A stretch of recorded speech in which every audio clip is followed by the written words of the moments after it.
Welcome back to learn science with Meera. आज के इस वीडियो में हम लर्न करने वाले हैं यूनिसेलुलर एंड मल्टीसेलुलर ऑर्गेनिजम्स के बारे में और इनके बीच में डिफरेंसेस क्या क्या होते हैं। राइट, आपने अक्सर सुना होगा कि जितने भी ऑर्गेनिजम्स एग्जिस्ट करते हैं ये किस चीज से मिलके बने हैं, ये आपके सेल से मिलके बने हैं।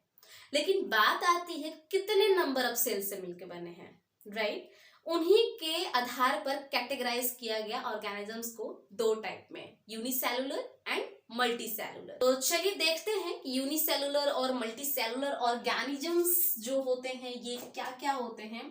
तो अगर बात किया जाए यहाँ पर फर्स्ट पॉइंट जो है आपका, it is made up of only one cell. यानी अगर बात किया जाए कि जो यूनिसेलुलर ऑर्गेनिजम्स होते हैं ना, ये जो होते हैं सिर्फ और सिर्फ एक ही प्रकार के सेल से मिलके बने होते हैं।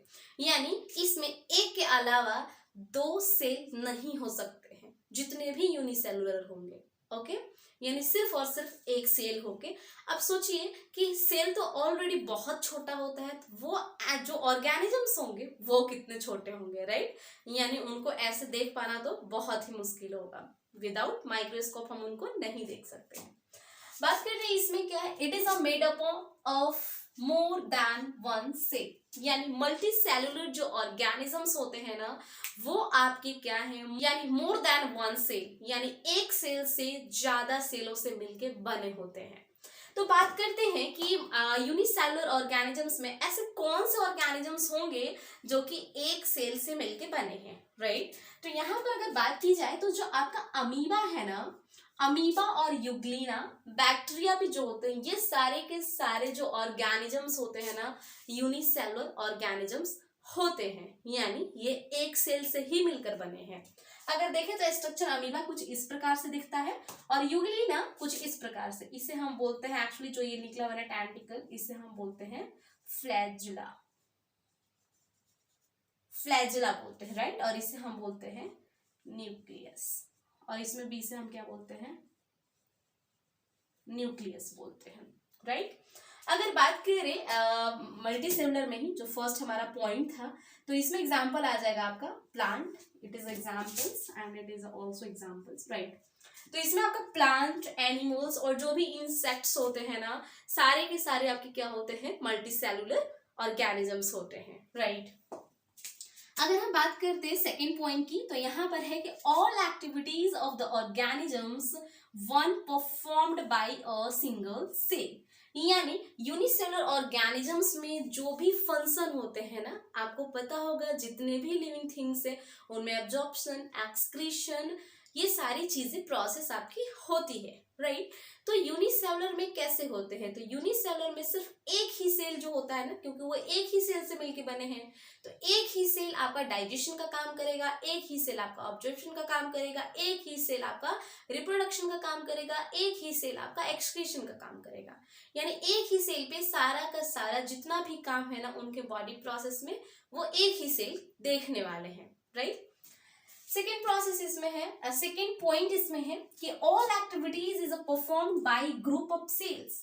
यानी जितने भी मल्टी सेलुलर ऑर्गेनिजम्स होते हैं ना, इनमें नंबर ऑफ जो सेल्स मिलके कोई भी काम को करते हैं। यानी इस पे ऐसा कोई बर्डन नहीं है कि एक ही सेल सारे प्रोसेस को करेगा। यानी हर एक्टिविटी के लिए नंबर ऑफ सेल्स आपके क्या होंगे, अलग अलग आपके ऑर्गेनाइज्ड रहते हैं in a multicellular organisms. Right, अगर हम बात करें यहाँ पर थर्ड पॉइंट जो हमारा है, थर्ड पॉइंट क्या है, body organisms is a simple. Right, यानी जो आपके यूनिसेलुलर ऑर्गेनिजम्स होते हैं ना, इनका बॉडी स्ट्रक्चर जो होता है ना बहुत ही सिंपल होता है। ऑब्वियसली अगर एक सेल से मिलके बने हैं तो उनका बॉडी स्ट्रक्चर भी क्या होगा, सिंपल होगा। राइट, अगर इसमें हम बात करें इन मल्टीसेलुलर, मल्टीसेलुलर में कहा जा रहा है कि body organization is complex. Right, यानी जो बॉडी ऑर्गेनाइजेशन होगा ना, ये क्या होगा, मल्टीसेलुलर में कॉम्प्लेक्स होगा, क्योंकि इसमें नंबर ऑफ यानी मिलियंस नंबर्स ऑफ आपके सेल्स मिलके क्या करते हैं, किसी भी बॉडी को बनाते हैं। आपको पता होगा हमारी भी जो बॉडी है, यानी जो ह्यूमन बींग्स भी है ना, इसमें मिलियन और ट्रिलियंस नंबर ऑफ सेल्स मिलके हम बने हुए हैं। ओके, अब हम बात करते हैं इसमें फोर्थ पॉइंट की। फोर्थ पॉइंट क्या है? It is very small, can not see without micro. यानी ये कहा जा रहा है कि जो आपके यूनिसेलुलर ऑर्गेनिजम्स होते हैं ना, ये विदाउट माइक्रोस्कोप हम देख ही नहीं सकते, यानी इनको नेकेड आई से देखना इम्पॉसिबल अप्रॉक्स है, राइट? क्योंकि ये इतने छोटे होते हैं ना कि इनको हम ऐसे देख ही नहीं सकते जब तक कि हम माइक्रोस्कोप की सहारा ना लें। यानी जब तक माइक्रोस्कोप की हम हेल्प ना लें तब तक इन्हें देखना बहुत ही मुश्किल है। अगर बात करें in multicellular organisms, it is a large, can be see with naked eye. यानी यहाँ पर कहा जा रहा है कि ये इतने बड़े होते हैं ना कि इन्हें हम इजीली अपनी आंखों से क्या कर सकते हैं, देख सकते हैं। यानी इनको देखने के लिए माइक्रोस्कोप की ज्यादा जरूरत नहीं पड़ेगी। ऑब्वियसली अगर हम भी हैं, यानी ह्यूमन बींग्स भी है, तो क्या है, आपका एक तरह से मल्टीसेलुलर है। क्या हमें देखने के लिए कोई भी माइक्रोस्कोप की जरूरत है? जी नहीं, यहाँ पर कोई भी माइक्रोस्कोप की जरूरत नहीं है, राइट? अगर हम बात करते हैं यहाँ पर फिफ्थ पॉइंट की, तो फिफ्थ पॉइंट में बोला जा रहा है लाइफ स्पान इज शॉर्ट। यानी ऑब्वियसली अगर यूनिसेलुलर जो होते हैं ना, इनका लाइफ स्पान ना शॉर्ट होता है। क्यों शॉर्ट होता है? क्योंकि ऑलरेडी हमने ऊपर के पॉइंट में देखा है कि जो यूनिसेलुलर ऑर्गेनिजम्स होते हैं ना, इनको एक ही सेल को सारी एक्टिविटी करनी होती है। तो अब बताइए, एक सेल सारी एक्टिविटी को परफॉर्म करेगा तो वो कितना दिन जिंदा रह सकता है वो सेल? क्योंकि उस पर बर्डन ज्यादा है, वीक जल्दी होगा तो वो क्या होंगे, डिस्ट्रॉय हो जाएंगे। यानी उनका लाइफ स्पान क्या होगा, बहुत छोटा होगा। But in a case of multicellular organisms, life span is long. इनके लाइफ स्पान क्या होंगे, लॉन्ग होंगे, बिकॉज इनके सारी एक्टिविटी को करने के लिए सारे जो सेल्स के ग्रुप्स होते हैं वो अलग अलग ऑर्गेनाइज्ड हैं, राइट? अब हम देखते हैं यहाँ पर जो हमारा 6 पॉइंट है। 6 पॉइंट में कहा जा रहा है organisms reproduce bye asexual reproduction. अगर देखा जाए तो जितने भी यूनिसेलुलर ऑर्गेनिजम्स है ना, ये आपके एसेक्सुअली द्वारा, यानी एसेक्सुअल जो रिप्रोडक्शन होते हैं ना, उनके द्वारा ये रिप्रोड्यूस होते हैं। अब माइंड में आएगा कि एसेक्सुअल रिप्रोडक्शन क्या होता है, राइट? तो एसेक्सुअल रिप्रोडक्शन के बारे में अगर आपको डीपली देखना है ना, तो ऑलरेडी वीडियोस बनी हुई है, आप हमारे प्लेलिस्ट में जाके चेक करिए और वहां से देखिए, ताकि जो भी डाउट्स है ना वो क्लियर हो जाए, राइट?